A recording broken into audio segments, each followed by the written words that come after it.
Primeiramente, é um prazer nós da Quero Educação estarmos aqui juntos com o professor Wilson de Matos Silva, reitor e fundador da Unicesumar. Gostaríamos de contar a sua história e deixar para os alunos que estão em busca de faculdades poder ouvir da boca do reitor e fundador um pouco de como foi construído toda essa trajetória para que pudéssemos chegar até aqui. Mas eu queria voltar desde o início, desde o começo, lá na sua infância, filho de lavrador, com mais 9 irmãos, deve ter tido uma infância bem peculiar e eu queria saber como que essa história forjou sua personalidade para que a gente pudesse chegar até aqui. É um prazer estar recebendo você, Marcelo, a sua equipe aqui em nossa instituição. Sempre é muito agradável estar rememorando um pouco da minha história, né? Tem muita luta para chegar onde chegamos, né? Mas eu venho de uma família de 9 irmãos e meu pai sempre foi trabalhador rural. Tocava sítios de cafés aqui na região, eu nasci muito próximo de Maringá. E em 1957 nós mudamos para dentro da cidade, eu estava completando 10 anos, vários irmãos mais velhos, e na zona rural na época não tinha escola. E quando tinha, a gente estudava um pouquinho, depois parava para colher café com os pais, com 7, 8, 9 anos, e perdia as provas, não voltava mais. Meu pai, um homem simples, mas lia muito. Ele tinha uma biblioteca em casa, ele vinha na cidade fazer as compras no sábado e levava os jornais e revistas da semana. Quer dizer, isso foi muito importante, meu pai ter esta visão, que o conhecimento é importante, né? E aí ele, com grande esforço, sem ter uma profissão para o meio urbano, mas mudou para dentro de Maringá e aí eu comecei o primeiro ano com 9 anos para 10 e não parei mais de estudar. Fiz trabalho simples, com 10 anos de idade, inclusive aqui nós começamos a instituição, era um lixão no começo da história de Maringá, o primeiro lote, e com 10 anos eu vim aqui catar garrafa e vender na vila. Então no campus que nós estamos hoje era um lixão antigamente? Só um dos lotes, depois fui comprando os lotes vizinhos, né? O lixão que o senhor pegava Peguei material para vender hoje na cidade. é a universidade que o senhor comecei reitor. a universidade nesse espaço. Então, realmente, é gratificante poder ter construído essa história. E assim a vida continuou, vendi jornais nas ruas e tal, mas isso não é muito incomum nos empresários da minha geração, né? Pouquíssimos tinham acesso a uma melhor qualidade de vida. A sociedade brasileira era rural.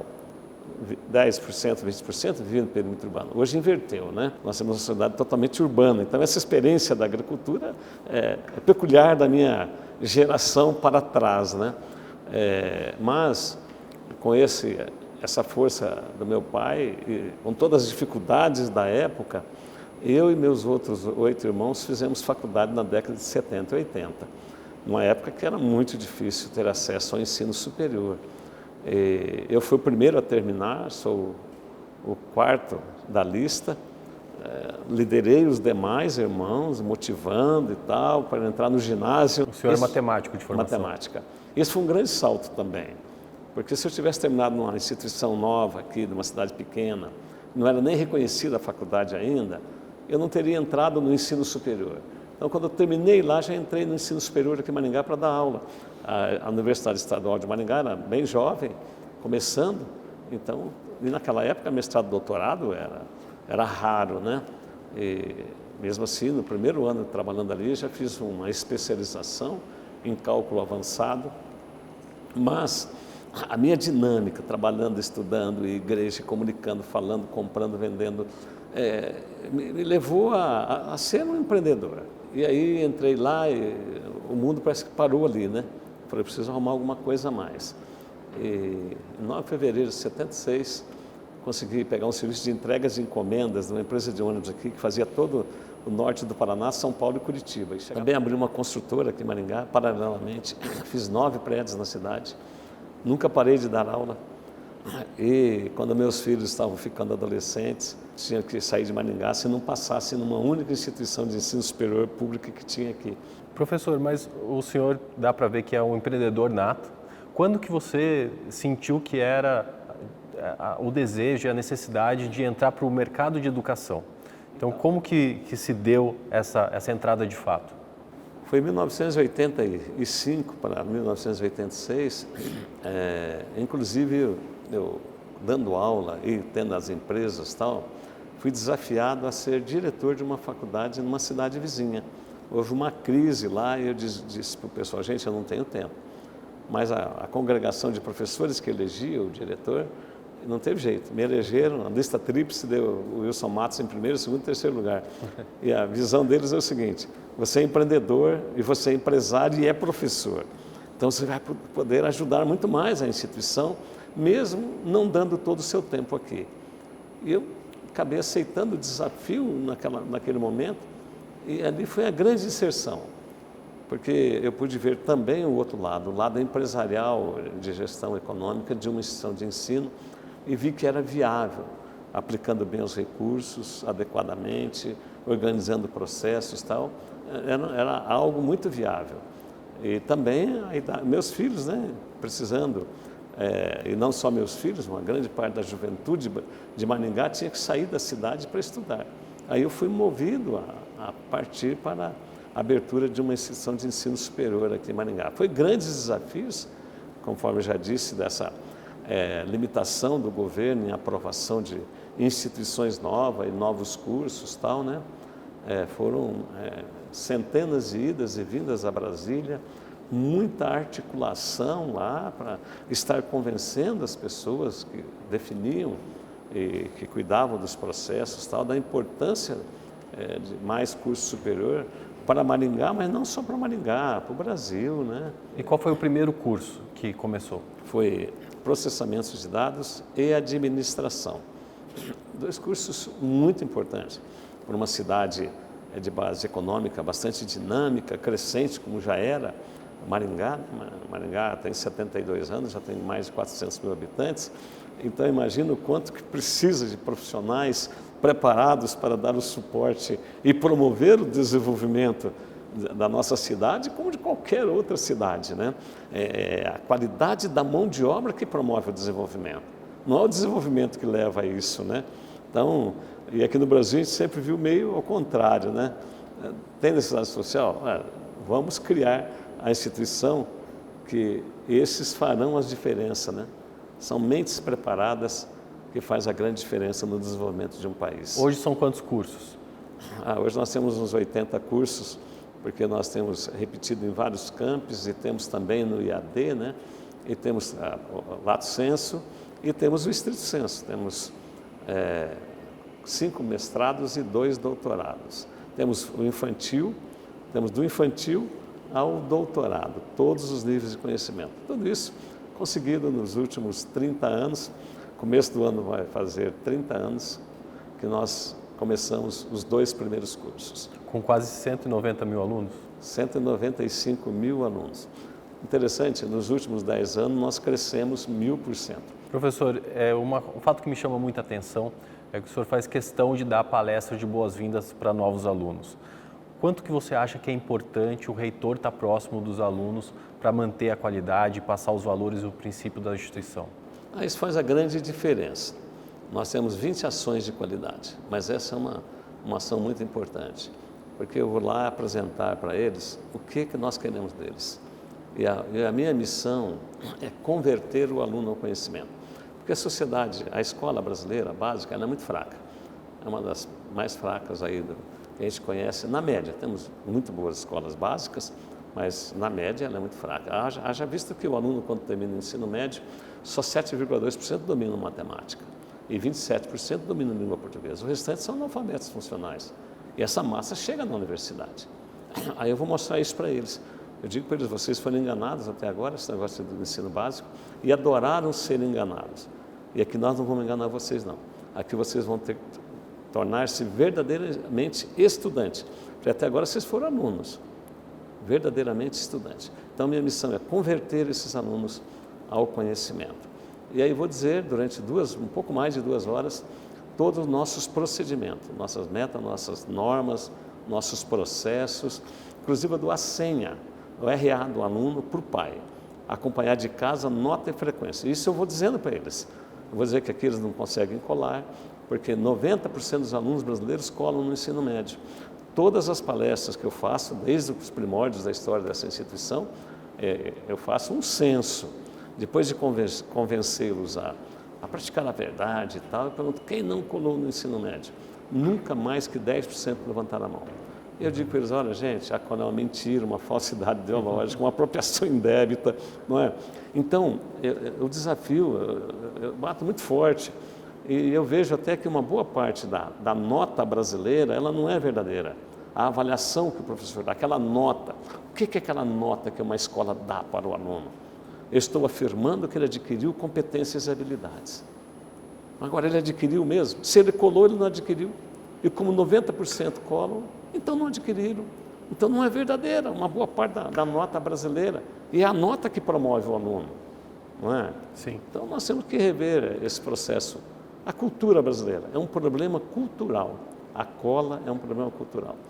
E aí eu digo para eles que aqui a prova, toda a prova vai ter um fiscal na sala, além do professor. As nossas avaliações, as provas são individuais, são extensas, com bom grau de complexidade. Elas são avaliadas. Se eu for aqui na minha mesa, eu vou te mostrar os pacotes de prova que estão na minha sala para me avaliar a qualidade. Além disso, eu vejo depois, né? Mas tem uma equipe que vê antes de ser aplicada. Porque a avaliação e a nota tem que ser fruto de aprendizagem, de domínio de competências e habilidades, que o mercado hoje exige. Não é mais diploma que resolve. Até a década de 80, se tivesse um pouquinho de experiência e um diploma, ele se encaixava. Daqui para frente, quem souber mais está lá na frente, sem dúvida nenhuma. E uma coisa que me chamou a atenção também é que o senhor mora dentro do campus. Sua casa fica dentro do campus. Exatamente. Eu gasto 3 minutos para estar na minha sala. Só cruzo o muro, né? Meu portão está ali, minha casa está ali. De vez em quando, nas minhas palestras, para desafiá-los, eu moro numa casa muito boa, 3 pavimentos, meu quintal tem 2 hectares, né? Afinal, eu tenho direito, né? Eu já construí mais de 150 mil metros de escola. Aí chegou um momento que eu falei, agora eu vou construir um espaço bom para mim, né? E eu, para desafiá-los, eu digo para eles, na hora que você sair, sai pela saída da ponte aqui e dê uma olhadinha lá na direita, olha para a minha casa e conta como é que é a minha casa.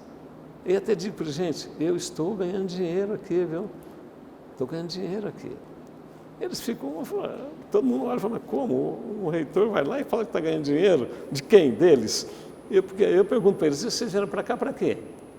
Não é para ganhar dinheiro também? Ter um futuro melhor? Se inserir no mercado profissional, ter sucesso e ganhar um pouco mais, ganhar acima da média? Então, pelo amor de Deus, preste atenção no que eu estou falando para vocês, porque eu consegui assim, foi ralando, foi estudando muito, foi tomando muito remédio para não dormir noite inteira, virando noites e noites estudando, porque eu sempre tive que trabalhar, não é? Então, eu sou realista com eles. Eu digo para eles, olha o carro que eu tenho aqui, sempre é um carro muito bom. Falei, agora, se eu estivesse saindo com um carrinho velho, falar tudo isso aqui para vocês, saísse com um carrinho velho, falei, esse cara está quebrado, como é que vai querer ensinar fórmulas de sucesso para mim? Então, eu impacto mesmo os alunos, sabe? E depois eu encontro com eles pelo corredor e tal, principalmente depois de formado. E como é comum, porque eu trabalho com o dedo e tal, um auditório grande, mezanino e caminho. Eu não fico na tribuna, mas de jeito nenhum, nem no palco. Eu trabalho na parte de baixo e no meio deles, sabe? E é comum ouvir depois de alunos formados e tal, profissionais da cidade, eles falam, professor, eu tranco a porta do auditório. Porque o que eu falo numa palestra dessa não cai na prova e não vale nota, né? Eles não podem nem saber que é o reitor que vai falar. Quando eu entro, é surpresa para eles. Eu fico lá, meia luz e tal, quando está todo mundo dentro do auditório, é uma palestra e tal, vai valer nota, tem que fazer resumo, cada professor chegando com a sua turma, eles vão ficando meio desconfiados. Quando acende a luz, eu levanto e aí eu cumprimento eles, né?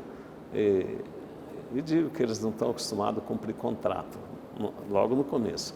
Eles ficam meio assustados, né? Como não estão acostumados a cumprir contrato? Eu falei, eu tenho um contrato assinado com você de 4 horas nessa manhã, nessa noite, e se eu não tomar uma atitude enérgica aqui, metade de vocês vão sair durante a minha palestra, porque o que eu vou falar não vale nota e não cai na prova. E vocês nunca andaram atrás do conhecimento, vocês estiveram sempre atrás de nota e prova, achando que isso resolve o futuro de vocês. E eu preciso garantir minha parte do contrato. Gente, para isso eu estou trancando a porta. Vou lá, tranco, venho por meio do palco de novo, falo, gente, olha, vocês não estão presos Aqui tem banheiro dentro, tem 3 pessoas para atender vocês. Se alguém precisar, está aqui dentro, tem camarim aqui, vão ser atendidos. Mas vocês vão ficar aqui 2 horas e 20 minutos comigo, que eu quero mudar o futuro de vocês. E o senhor faz isso em toda palestra de ninguém início sai, de aula. claro, a porta fica trancada mesmo, sabe? Continuando, né? Encontro com ex-alunos, fala, professor, naquele dia o senhor me acordou, o senhor deu de dedo na minha cara assim, ó. E eu levei um choque, falei, meu Deus, eu tenho que mudar. Mas quantas vezes, aquele dia o senhor mudou a minha vida, professor. Mas quantos relatos desse eu já ouvi na caminhada. E no IAD eu faço a mesma coisa, sabe? Pego um pouquinho mais leve na palestra para a rede toda, que eu faço todo início de semestre, né? Porque senão eles desligam o computador deles e me deletam, né? Então pego um pouquinho mais leve. Mas eu rodo o Brasil aí, estou encontrando com alunos para todo lado. Há poucos dias tive uma experiência muito agradável numa loja, num shopping em Brasília. Metade dos funcionários daquela loja são nossos alunos. Formaram uma roda ao meu redor ali, e me parabenizando, e dizendo, ó, meu filho terminou lá, a minha irmã terminou, e o sucesso, como é que foi e tal, sabe? Isso acontece pelo Brasil. É gratificante demais, sabe? Saber que a gente está cumprindo com a missão. Precisamos de dinheiro, sim, mas para tocar o negócio, para investir, para crescer, mas tem que aprender. Nós não abrimos mão disso. E temos os nossos valores, né? Um dos nossos valores é a área emocional e espiritual dos alunos. Trabalhamos intensamente o desenvolvimento integral dos nossos alunos, sabe? Temos ações muito fortes aqui para mudar a vida mesmo. Professor, o senhor sempre fez questão de demonstrar a sua espiritualidade e trazer o quanto você pode para dentro da faculdade e para a vida dos alunos. Você acha que educação e religião podem andar juntos? Com certeza, com certeza. Nós temos a ver com o transcendental, nós temos a ver com o Criador, né? E o que ele traz para a gente? Quais são os princípios cristãos? Não é? Os resultados do princípio cristão: amor, longanimidade, serenidade, perdão, mas, sobretudo, justiça. Se eu tirar a justiça daí, e aí, como é que fica? E o que é ser justo? Ser justo é cumprir com aquela missão, formar uma sociedade ética, formar uma sociedade que contribua com o desenvolvimento de uma sociedade justa e solidária. E o princípio cristão tem tudo a ver com justiça, solidariedade e amor, não é? E trabalhamos a área emocional, que é a gestão da mente. Hoje uma grande parte dessa juventude vive ansiosamente. E essa ansiedade tira o foco do que ele tem que aprender. Ele está ali, mas a cabeça, síndrome do pensamento acelerado, sabe? Essa rede, muita luz, muito tempo todo, sabe? E ele não aprofunda naquilo que precisa. Nós trabalhamos muito com a teoria de Augusto Cury, temos disciplinas específicas para trabalhar dessa área, onde todos os alunos fazem. Nós temos várias disciplinas que são comuns a todos os cursos, no primeiro e segundo semestre, nesse sentido, do desenvolvimento da emoção, gestão da mente e da espiritualidade, gestão da espiritualidade, para formar um ser humano mais integral, melhor. E como impactar mais a sociedade, o senhor teve uma breve passagem pela política.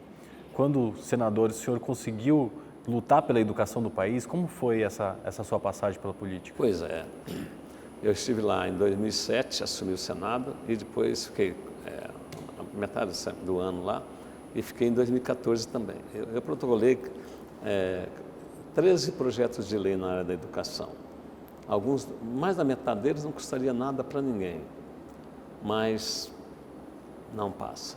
Não foi para frente. Não foi para frente. Aprovei alguns no Senado, mas na Câmara, ou seja, os governos anteriores estão tentando fazer um pouco diferente agora, né? Na verdade, governo onde a maior parte dos políticos são corruptos, eles não têm interesse na educação, melhor não. Vou citar só um caso. No mundo desenvolvido, não existe permissão de faltas para alunos do ensino básico. Por que uma criança pode faltar 25% das aulas? Não tem lógica, não é? No Brasil é 25% das aulas.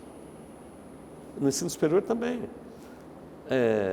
Eu mostrei isso para o ministro da época, Fernando Haddad. Ministro, no mundo desenvolvido não tem permissão de falta. E protocolei um projeto reduzindo de 25% para 15%. Eu fiz para 10%. Mas aí no Senado, uma reunião de liderança, falou, Wilson, põe 15% e nós vamos aprovar isso aí. Pus 15%, aprovamos. Quando chegou na Câmara, na Comissão de Educação da Câmara, o próprio ministro da Educação foi lá e fez um discurso dizendo que era hora de mudar mesmo. Ele também achava que era muito, 25%. Mas, aí vem a data vênia, né? Entretanto, não é nós de Brasília que sabemos o quanto o pai precisa que o aluno falte. O Senado aprovou 15%, mas pode ser 10%, pode ser 5%. Então, seguro o projeto, vou fazer audiências públicas pelo Brasil e vou trazer o índice ideal que o pai precisa. Claro, a base entendeu que era para sepultar. Não saiu uma audiência pública e o projeto morreu ali. E continuamos até hoje, uma criança podendo faltar 25% das aulas de um período, meio período de escola no Brasil. A maior parte das escolas, a pública ainda está com meio período, 4 horas, meia hora de intervalo. E a OCDE diz que nós temos 32% de desperdício em cada sala de aula brasileira. 19% com atividades burocráticas, 19% com indisciplina e 14% com atividades burocráticas. E a principal atividade burocrática é a chamada. Nós temos 40 milhões de alunos no ensino básico brasileiro. Esses 40 milhões de nomes são chamados 1, 2, 3 vezes todo dia, das 4 horas que ele fica lá dentro.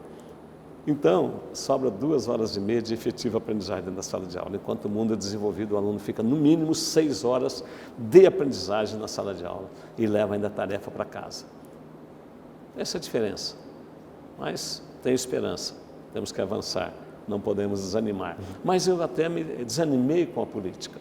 Eu vi que é quase impossível promover mudanças mais profundas, né? E nós não temos um país no mundo que tenha dado certo com escola de tempo parcial. O princípio básico para o desenvolvimento de uma nação é uma escola de tempo integral, onde o aluno aprenda mesmo, não precisa colar para passar de ano. Professor, voltando um pouco para a Unicesumar, o crescimento tem sido muito acelerado, principalmente impulsionado pelo EAD. Como nasceu essa visão de investir na educação à distância? Bem, na verdade, a educação à distância ela veio no bojo da LDB de 96. Entretanto, demorou para ser regulamentada, tal, né? E no final da década de 90, início da primeira década do século, algumas instituições começaram a fazer projetos experimentais. Confesso que o Lafranc foi um pioneiro nisso, né? O fundador da Unopar, hoje que pertence à Crota, né? E aqui perto, em Londrina, e eu fiquei observando. Eu não acreditava muito na possibilidade de fazer uma educação de qualidade no modelo à distância, pela cultura brasileira meio anticonhecimento e tal. Entretanto, um grupo formou uma universidade aberta à distância, um grupo de escolas privadas, e me convidaram para participar, 20 instituições, para fazer investimento, criar modelo, mas era em São Paulo. Eu falei, eu vou poder aproveitar pouco desse investimento, porque eu não vou poder estar presente, né, olhando detalhes. Mas com medo de perder o time, não é? A gente tem que olhar para o futuro, olhar toda a mídia hoje que facilita tanto, né, a informática, a internet, etc., sendo socializada. Eu falei, olha, pode ser importante isso. E aí, em 2004, final de 2004, entrei com o processo lá no Conselho, no Ministério da Educação. 2006 foi aprovado com 54 polos e eu fiquei uns 3 anos testando modelos. Abri alguns polos só aqui na microrregião e fiquei testando. Falei, eu não vou sair correndo por aí. Eu não tenho segurança ainda de que eu preciso encontrar uma metodologia em que realmente leve o aluno a estudar. E aí fomos testando várias metodologias, tal, fomos melhorando. E nesse inteirinho, o meu filho caçula, que é fisioterapeuta, e já trabalhava aqui na área da saúde com a gente, ele falou, pai, deixa eu assumir essa área aí, e nós vamos fazer esse negócio aí decolar. Falei, só que eu não vou abrir mão de qualidade, hein, filho? Não vou abrir mão da prova individual, descritiva, de um bom grau de complexidade e 2 pessoas dentro da sala, mesmo no IAD, até hoje. Tem que ter 2 pessoas dentro da sala. E nós temos aluno secreto que vai lá tentar colar para ver se vão facilitar. Nós temos funcionários que se apresentam como aluno no polo para fazer prova. Estão matriculados e vão lá para... Eu tenho que supervisionar isso para valer. E aí o meu filho William, que é o pró-reitor da EAD hoje, assumiu, se empolgou, e a gente dando todo o apoio, né? E ele também viajou pelo mundo, vendo as metodologias possíveis.